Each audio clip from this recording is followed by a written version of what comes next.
Assalamualaikum warahmatullahi wabarakatuh. Waalaikumsalam warahmatullahi wabarakatuh. Nah, gitu dong kompak. Kalau diajar Pak Erik, kalian harus kompak, ada salah menjawab karena itu saya nilai terkait dengan sikap kalian. Ya, baik, anak-anakku, sebelum Pak Erik menjelaskan panjang kali lebar, ayo kita berdoa dulu karena alangkah baiknya dalam proses pembelajaran kita harus berdoa terlebih dahulu. Bisa dipimpin siapa? Perempuan atau laki-laki ini? Kolel, Pak, kolel. Kolel, Pak, kolel. Oh, Kolil. Ini calon ustadz ini, Kolil. Silakan, Kolil dipimpin. Amin. Silakan. Nah.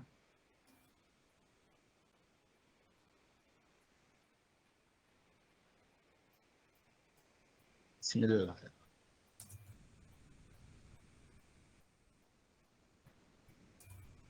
Amin. Terima kasih. Semoga apa yang kita panjatkan itu didengar oleh Tuhan kita. Ya, baik anak-anakku. Pak Erik akan mengabsen kalian dulu karena minggu kemarin ada yang tidak masuk, alasannya sakit, tapi dapat informasi ternyata tidak sakit dan bolos. Nah, itu sebentar Kolel, saya Pak. satu-satu, barangkali ada anaknya. Nah, Kolel, itu Pak. ya, Bolos oke. terus, Linda Pak. ada. Oh, Kolil. Oke, nanti itu ada penilaiannya sendiri. Linda ada, Ya, Pak Siti, Hadir. Irfan, Vela, Ika, Dewi, Wahyu, Kolil. Lah, Kolil ini kemarin ketemu dengan saya. Katanya alasan sakit ternyata bolos. Ayo, enggak boleh seperti itu, Nak, ya. Karena masa depan itu harus melalui sebuah proses. Kalau kamu tidak melalui proses dan ingin mencapai tujuan yang di atas, itu hal mustahil. Ya, baik, anak-anakku. Apa? Tidak boleh seperti itu, ya. Harus ada jadwal di kamarnya, ya. Jangan sampai lupa dengan jadwal sekolahnya sendiri. Kalau lupa dengan jadwal sekolahnya sendiri, nanti cita-citanya lupa datang ke kamu. Baik, anak-anak. Oh, ada. Oh, gitu ya. Oh, enggak apa-apa, itu masalah belakang. Anak-anakku, Pak Erik punya kata-kata. Berhubung ini adalah di jam siang, pas waktunya mendung, geluduknya ini Masya Allah di sini ya, kata-katanya seperti ini. Hidup bukan tentang menunggu badai berlalu, tetapi belajar menari di tengah hujan. Nah, artinya bagaimana? Masuk kan? Artinya bagaimana? Kita jangan menunggu redanya hujan, tetapi hidup ini penuh tantangan, penuh rintangan, penuh cobaan. Semuanya itu kita harus lakukan dan melewati proses itu. Jangan sampai lari. Gitu. Ya, karena masa depan kalian masih panjang. Ya. Oke. Ada yang punya kata-kata lagi selain Pak Erik? Ayo, ada enggak? Enggak ada. Baik, kalau tidak ada. Saya punya, Pak. Oh, nanti. Oh, Wahyu punya, Wahyu. Boleh, silakan Wahyu. Enggak jadi, Pak. Mana, Sudah, Pak. Oh, enggak jadi. Oh, ini malu-malu. Enggak apa-apa. Salah itu hal biasa. Kalau sama Pak Erik itu tidak mempermasalahkan sebuah kesalahan. Kita belajar dari kesalahan sehingga nanti bisa memperbaiki untuk kedepannya. Jangan takut untuk salah. Oke? Lanjut. Anak-anakku, hari ini adalah kita akan mulai pembelajaran PKN, di mana nanti kita akan membahas tentang pelanggaran atau kasus pelanggaran HAM yang terjadi di negara kita. Nah, pastinya kalian mengetahui itu. Tapi sebelum saya menjelaskan tentang pelanggaran hak asasi manusia, ya, saya mau tanya dulu nih sama kalian, ya, terkait pembelajaran minggu lalu. Siapa yang masih ingat? Ayo. Kalau sekarang pelanggaran HAM berarti minggu lalu adalah materinya.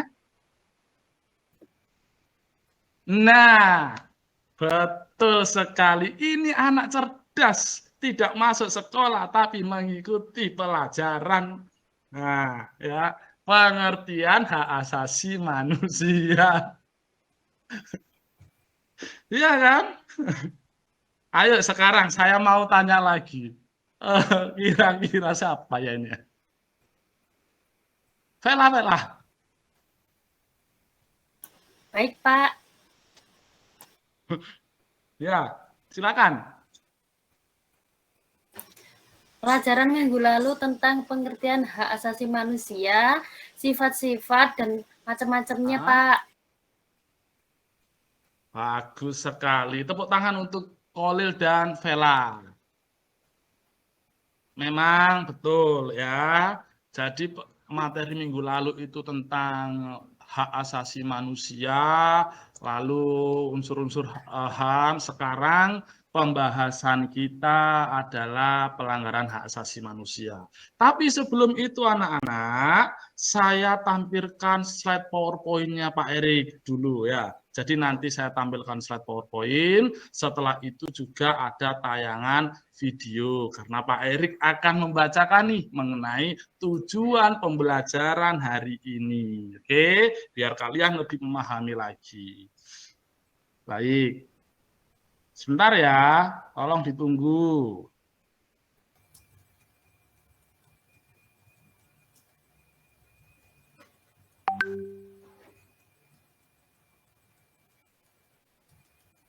Pak Erik tampilkan dulu. Nah,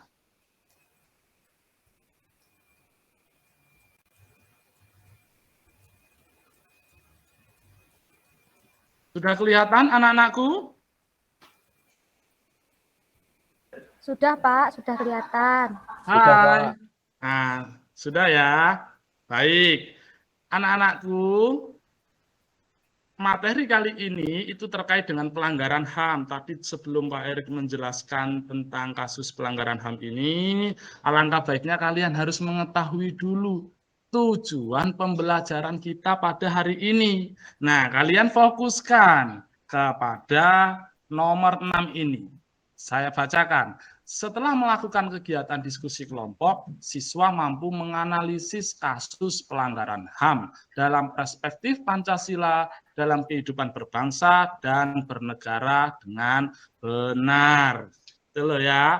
Yang nomor 7 ini, setelah melakukan diskusi kelompok, siswa mampu memberi saran terhadap penanganan kasus pelanggaran HAM dalam perspektif Pancasila dalam kehidupan berbangsa dan bernegara dengan benar.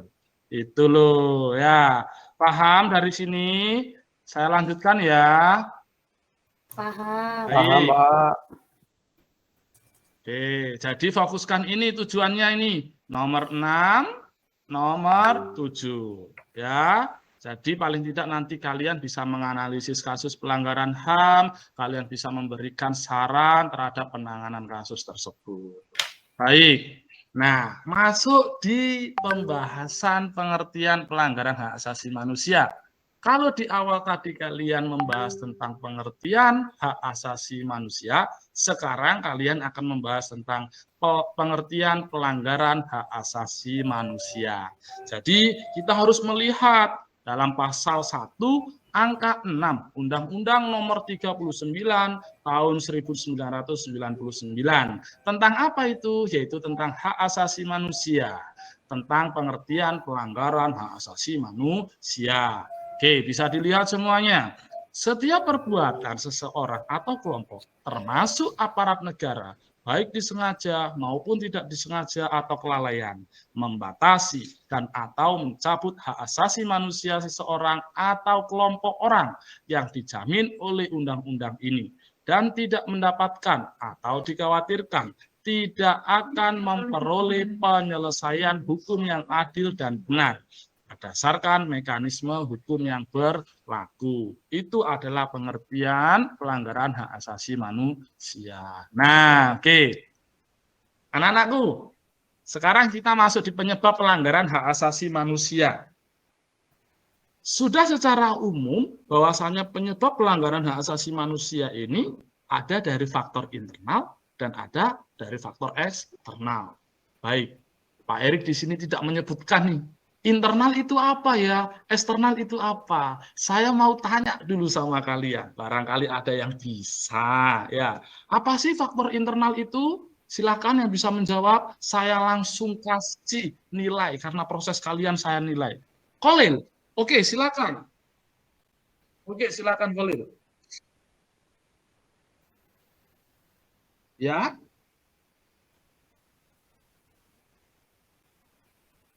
Oke, berasal dari diri individu itu sendiri.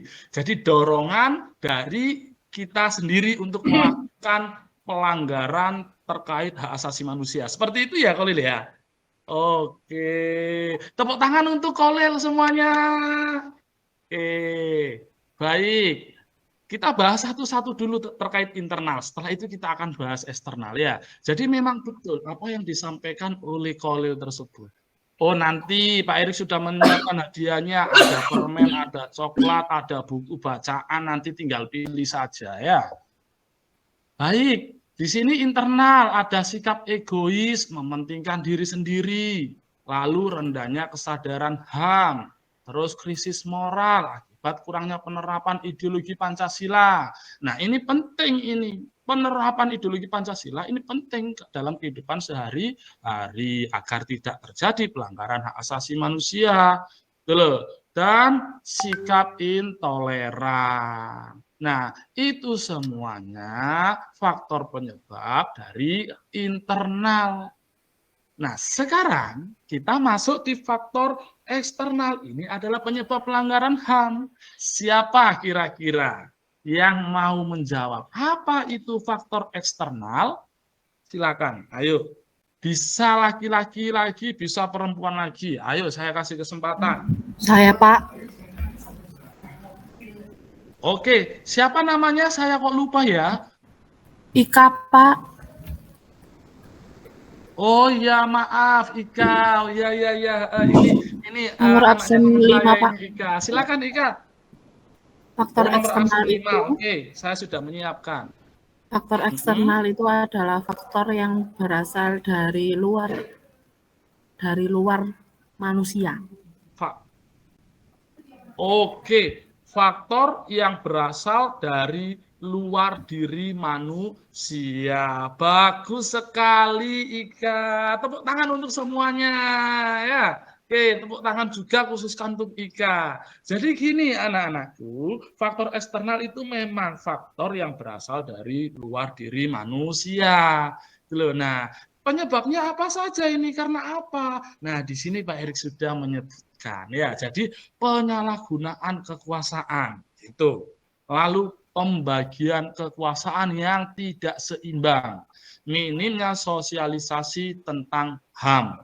Lalu ketidaktegasan aparat penegak hukum, penyalahgunaan teknologi, serta adanya kesenjangan sosial dan ekonomi yang tinggi. Itu adalah faktor eksternal ya. Jadi saya harap pembahasan penyebab pelanggaran hak asasi manusia yaitu ada faktor internal dan faktor eksternal, kalian harus bisa menguasai ini ya. Karena nanti kalian ini menganalisis terkait ini juga ketika ada pelanggaran HAM.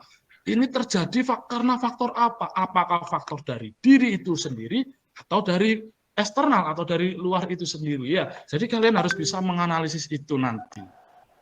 Next. Oke. Kasus pelanggaran HAM dalam perspektif Pancasila. Di sini kalian harus bisa membedakan mana pelanggaran HAM ringan, mana pelanggaran HAM berat. Ya, saya ulangi lagi. kasus pelanggaran HAM dalam perspektif Pancasila. Di sini ada HAM ringan dan HAM berat. Coba sekarang di sini maksud dari pelanggaran HAM ringan itu seperti apa? Ayo yang bisa, saya langsung nilai. Sudah saya siapkan ini nilainya. Ayo, form nilai sudah saya siapkan. Silakan yang berani, ayo angkat tangan. Jangan takut salah. Silakan. Saya, Pak. Oke, silakan Irfan. Pelanggaran HAM ringan itu pelanggaran yang tidak mengancam nyawa manusia, Pak. Oke, pelanggaran HAM ringan, pelanggaran yang tidak mengancam nyawa manusia. Betul sekali. Lalu pelanggaran HAM berat kira-kira bisa enggak, Irfan?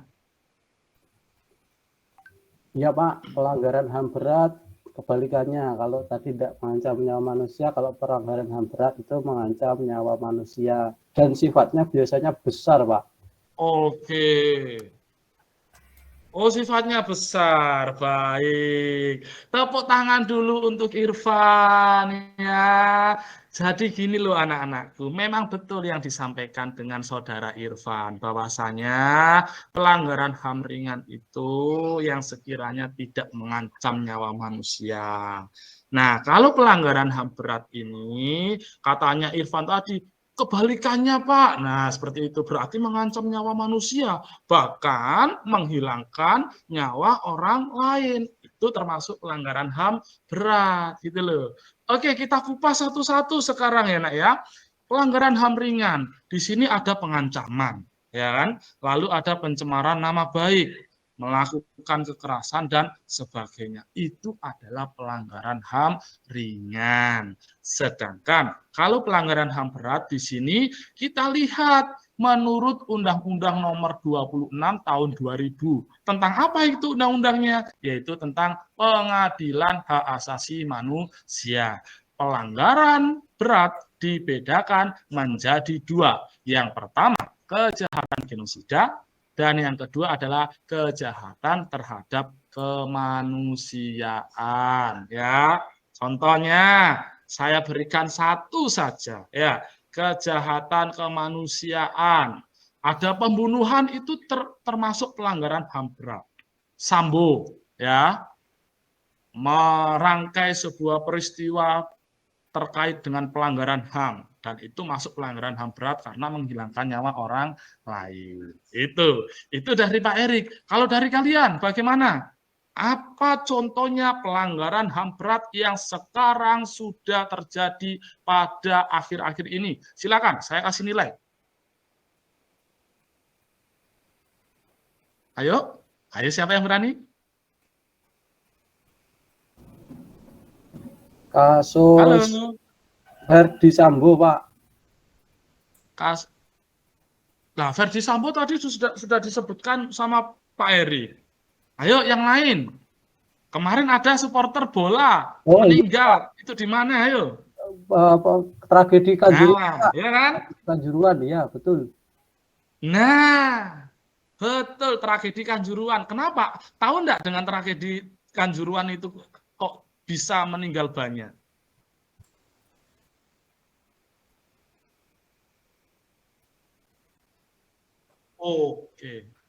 Oke, baik sekali. Betul. Silakan tepuk tangan ayo untuk Irfan dan Kolil ya. Karena sudah berani menjawab, saya kasih hadiah nanti ya ketika jam pelajaran ya. Ketika selesainya saja. Baik, jadi pelanggaran HAM berat yang saat ini terjadi, yang lagi viral ini adalah kasus atau tragedi Kanjuruhan yang memakan korban hampir 200 orang. Nah, itu termasuk pelanggaran HAM berat karena dalam sebuah aturan ya tidak boleh menembakkan gas air mata ke arah penonton.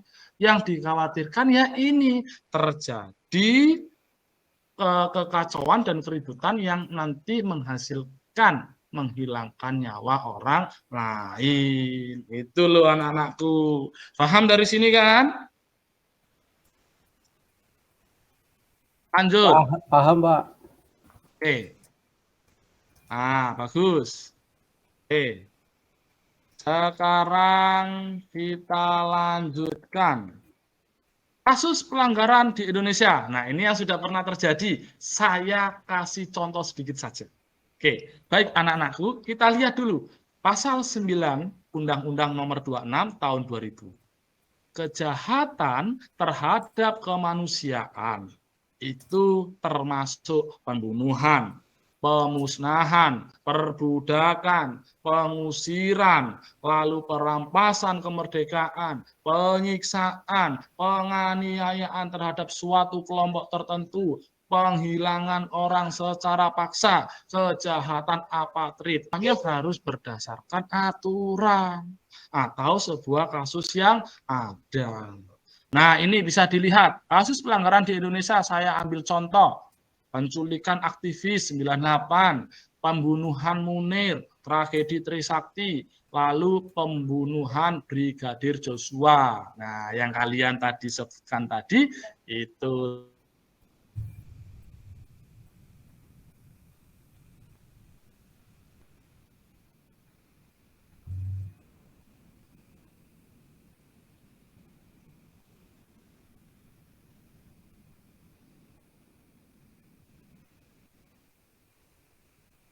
disampaikan Pak Erik tadi terkait dengan pembelajaran, sekarang untuk penguatan kalian, sekarang menonton video. Nah, nanti dibuat kelompokan. Jadi saat ini kita akan melihat tayangan video terkait dengan kasus pelanggaran hak asasi manusia. Tolong disimak baik-baik ya, anak-anakku. Oke, kita putar dulu.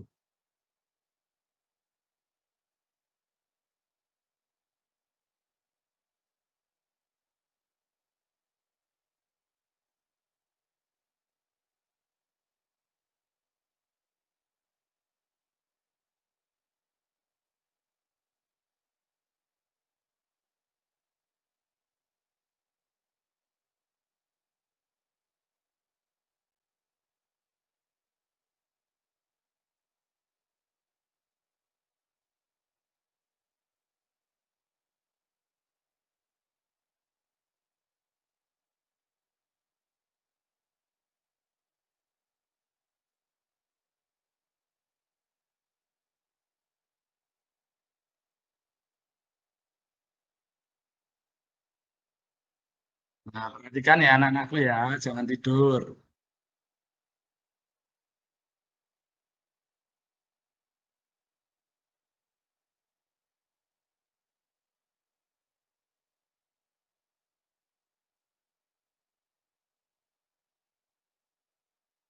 Nah, ini jenis pelanggaran hak asasi manusia.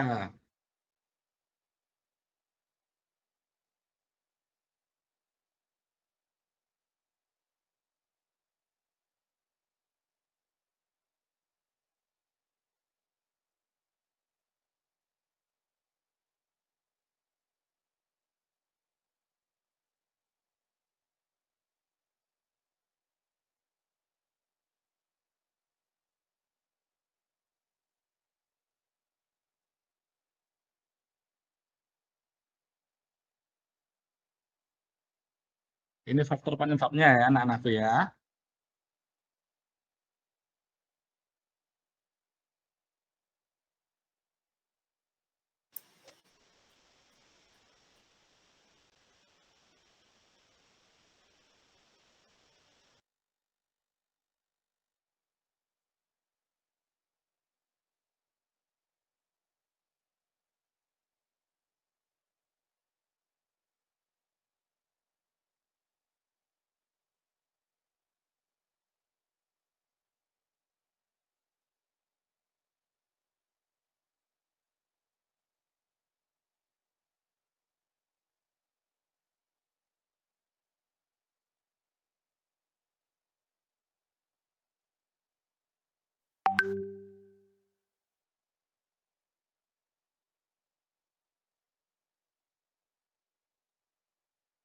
Nah, ini dari luar diri manusia, faktor eksternalnya.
Nah, ini penting anak-anakku.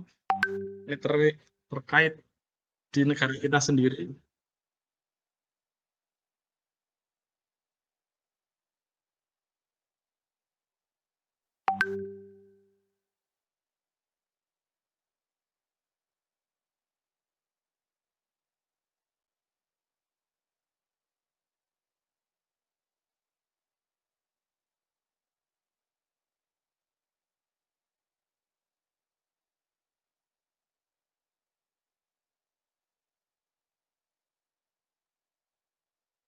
Nah, baik, anak-anakku, kedengeran kan ya suaranya Pak Erik ya? Kedengaran, Pak. Halo? Nah, Kedengeran, kedengeran ya? Pak. Jadi gini, tadi Pak Erik sudah menjelaskan terkait dengan pelanggaran hak asasi manusia itu seperti apa, karena apa, faktor dari. Lalu sekarang sudah menonton video. Nah, saatnya sekarang kelas ini ya, silakan kalian membentuk kelompok menjadi 4 kelompok yang masing-masing anggotanya 5 kelompok ya. Kelompok 1 itu kelompoknya Linda. Ada kan Linda kan ya tadi ya? Nah, itu membahas tentang kasus Marsina. Ada linknya juga, nanti silakan dibuka. Kelompok 2. Kelompoknya Kolil ya, kelompok 2 loh ya, kasus penembakan mahasiswa Trisakti. Kelompok 3 ada kelompoknya Irfan terkait dengan kasus Munir Said. Kelompok 4 yaitu kasus Ferdi Sambo, ini kelompoknya Vela Sufa. Nah, jadi di sini silakan kalian buka linknya ya, lalu dibaca dan didiskusikan. Oke, sudah ya, dibaca dan didiskusikan. Baik, nah sudah. Setelah itu nak, kalian semua dari kelompok 1 sampai kelompok 4, silakan menganalisis dari apa yang sudah kalian baca dan kalian diskusikan. Nah ini, terkait analisis, kalian harus menganalisis jenis kasusnya apa, mengapa, terus penyebabnya, akibat, solusi, sampai kalian memberikan saran agar tidak terjadi pelanggaran HAM serupa di kemudian hari. Oke, saya kasih waktu ya, Nak ya. Oke, 20 menit cukup kira-kira? Cukup, Pak, cukup. Nah, sip, cukup. Oke, saya kasih waktu mulai dari sekarang. Oke, selesai. Ada yang sudah selesai semua? Atau ada Saya, yang belum? Pak. Silakan. Saya sudah selesai, saya sudah. Kelompoknya Linda, Kolil, Irfan, sama Vela. Sudah selesai ya? Sudah, Pak, sudah selesai. Baik, kalau sudah, saya akan tutup dulu ini PPT-nya. Saya akan langsung berhadapan sama kalian. Oke. Tunggu. Nah. Baik. Saatnya kalian menyajikan hasil analisis dan mempresentasikan hasil kelompoknya. Sudah siap kalian? Siap, Pak. Ya. Ya, Pak. Siapa yang mau maju duluan kira-kira? Saya, Pak, saya. Oke, silakan Linda. Silakan presentasi. Ya. Yalah, lele. So. Nggak apa-apa, nanti gantian. Silakan Linda. Kelompok anu kok gantian. Ya, Saya presentasi dulu ya, Pak. Ayo, Candang, ayo silakan. maju. Iya. Ya, ayo cepat, silakan. Ya, saya perwakilan dari kelompok 1, Pak Erik, mau menyampaikan kasus tentang Marsina. Ya. Ya. Assalamualaikum warahmatullahi wabarakatuh. Waalaikumsalam warahmatullahi wabarakatuh. Ya, kasus Marsina. Ya. Sudah. Kalau sudah silakan ditutup, Linda. Ayo sama kelompoknya. Nah, ayo. Barangkali ada tanggapan dari kelompok yang lain. Ada apa enggak ini tanggapannya? Oh, kurang jelas. Oke. Linda katanya kelompoknya kurang jelas. Bagaimana Linda? Tanggapannya? Baik. Oke. Kita tepuk tangan dulu untuk kelompoknya Linda sudah memberikan hasil yang terbaiknya. Analisis kasusnya sudah tepat sekali, Iya termasuk Pak, pelanggaran HAM maaf. berat. Mata Ya. saya kelilipan. Ini tadi. Oh iya, enggak apa-apa. Nah, nanti dicuci ya, nanti dicuci. Iya. Memang enggak apa-apa. Memang debu itu seperti itu ya. Iya. Baik, kelompok selanjutnya, kelompoknya Kolil sekarang. Ya, ayo silakan Kolil. Sama-sama.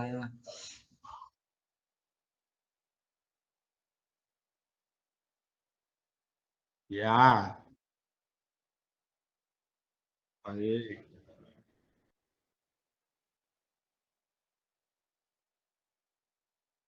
Nah, betul. Oke.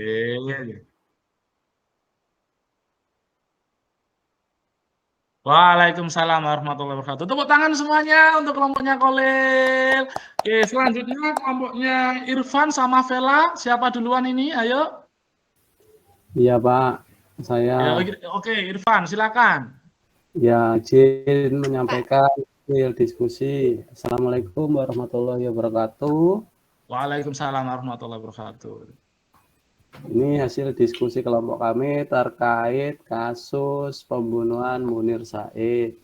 Terima kasih. Ya. Saya akhiri presentasinya. Wassalamualaikum warahmatullahi wabarakatuh. Waalaikumsalam warahmatullahi wabarakatuh. Tepuk tangan. Oke, bagus sekali ya paparannya dari analisis kelompoknya Irfan ini. Iya, Silakan Pak. dulu Vela. Kelompoknya sekarang kelompoknya Vela. Saya penasaran ini Baik. kelompoknya Vela. Silakan. Baik, terima kasih untuk kesempatannya Pak. Kami dari kelompok 3 akan mempresentasikan hasil diskusi kelompok kami. Terima kasih. Sudah Pak. Oke, terima kasih. Barangkali ada tanggapan dari kelompok yang lain terkait dengan kelompoknya Vela sama kelompoknya Irfan? Ada?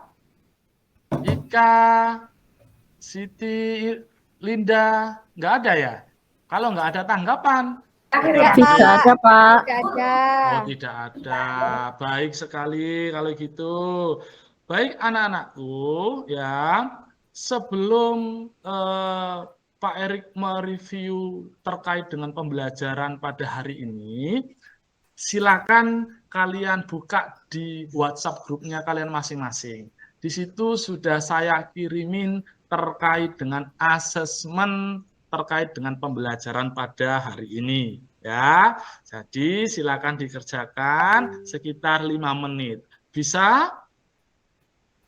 Ya, Bisa, Pak. Pak. Bisa. Bagus sekali. Ada yang sudah selesai? Saya Pak sudah selesai. Selesai. Oke, bagus Ya, Ika Pak, kalau sudah selesai. Oke, bagus Linda. Baik, kalau memang kalian sudah selesai, saatnya pembelajaran ini tak terasa sudah di penghujung acara atau penghujung pembelajaran ya. Jadi saatnya kita mereview materi yang sudah dipelajari atau kita menyimpulkan. Ayo, siapa di sini yang berani menyimpulkan pembelajaran pada hari ini? Silakan. Terkait dengan pelanggaran hak asasi manusia yang berani, ayo saya kasih nilai sekarang. Saya, Pak. Kolil, siapa? Oh Ika, oke silakan Ika, silakan simpulkan. Jadi kita hari ini membahas tentang hak asasi manusia dan pelanggarannya. Hak asasi manusia itu adalah hak dasar yang melekat pada diri manusia dari lahir sampai mati yang merupakan anugerah Tuhan.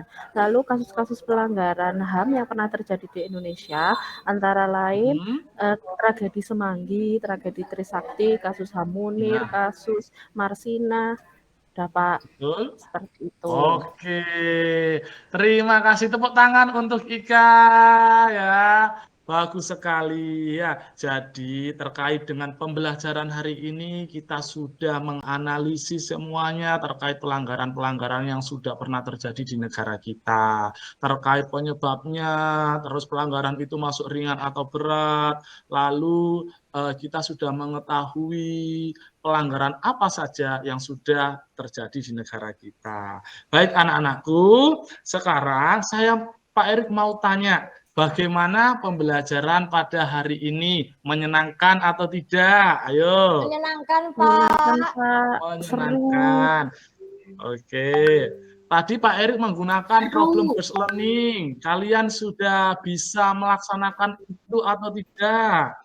Sudah, Sudah. Pak. Kita tadi sudah Sudah. diskusi, sudah Diskusi presentasi. kelompok. Bagus. Videonya menarik atau tidak tadi? Menarik, Menarik, Pak. Menarik, Pak. Menarik. Jadi tidak ngantuk, Baik, Pak. begitu ya. Sebelum Pak Erik akhiri, silakan untuk tindak lanjutnya kalian mengerjakan yang ada di buku atau di modul halaman 39 sampai 40. Minggu depan langsung Pak Erik periksa terkait dengan tindak lanjut pembelajaran hari ini. Bisa dipahami anak-anakku? Bisa, Bisa, Pak. Pak. Bisa, baik. Kalau gitu, saya akhiri pembelajaran pada hari ini. Apabila Pak Erik ada salah kata atau perbuatan, saya minta maaf yang sebesar-besarnya. Semoga pembelajaran hari ini berkah untuk kita semuanya. Ya, wassalamualaikum warahmatullahi wabarakatuh. Waalaikumsalam Waalaikumsalam warahmatullahi wabarakatuh.